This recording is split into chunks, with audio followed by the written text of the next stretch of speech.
Philippe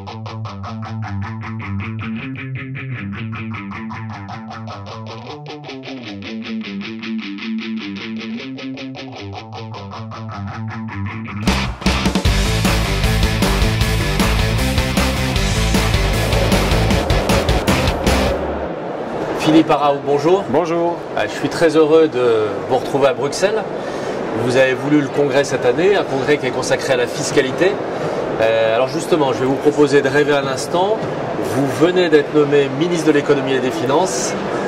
Quelle est votre première réforme fiscale? Je suis surpris que vous ayez déjà l'information parce qu'il m'avait promis de ne pas en parler. Je n'ai rien dit. C'était secret. Je suis dans le prolongement de ce que nous venons de faire ici. Je pense, c'est pour ça que je l'ai vraiment présent à l'esprit.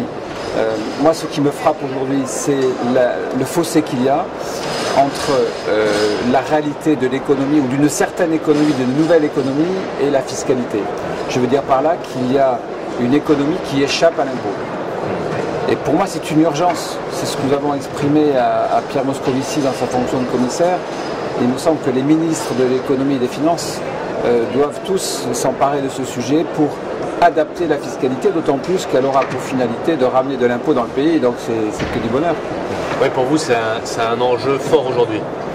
C'est une injustice telle que nous sommes aujourd'hui. Nous avons une concurrence que je qualifie de déloyale, mais tout à fait légale, par contre, parce qu'elle est faite dans le respect des règles actuelles, entre une économie moderne, des plateformes qui font du commerce en ligne ou des prestations de services en ligne, mais qui échappent à la définition de ce qu'on appelle un établissement stable pour pouvoir être imposé dans le pays où la consommation se fait.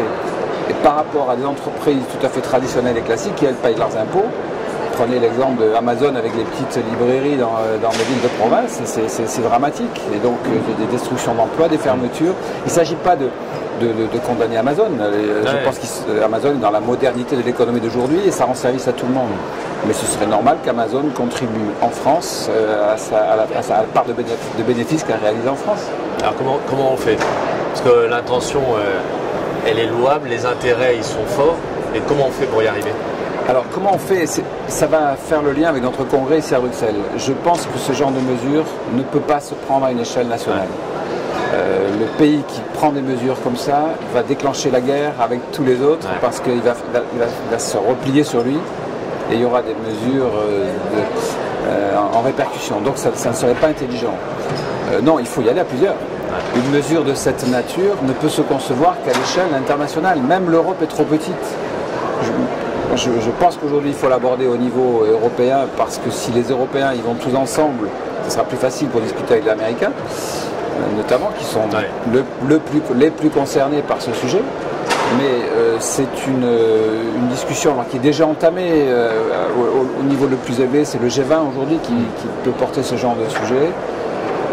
Donc les ministres, vous me posez la question, moi ministre de l'économie, je me rapproche très vite de mes copains et mes amis en Europe pour voir comment ensemble on peut définir un projet commun pour ensuite discuter dans une seconde phase. Mais il faut y aller de façon groupée. Et ça vous semble jouable parce qu'on a vu la réaction de l'Irlande notamment à la condamnation d'Apple, disant non, nous on fait ce qu'on veut, si on veut exonérer Apple des bénéfices, on exonère. Et du coup, comment vous allez régler ces difficultés-là? L'Irlande ne pouvait pas dire autre chose. Il fallait qu'elle garde la face vis-à-vis de toutes les autres sociétés américaines qui sont installées chez elle. Donc l'Irlande doit être solidaire dans la continuité de ce qu'elle a fait jusque-là. Je n'ai pas été surpris et ça m'a paru logique. Cela dit, si on met 13 milliards dans le budget de l'État irlandais, je pense que ça va bien les arranger. Philippe Araou, merci beaucoup. Merci à vous.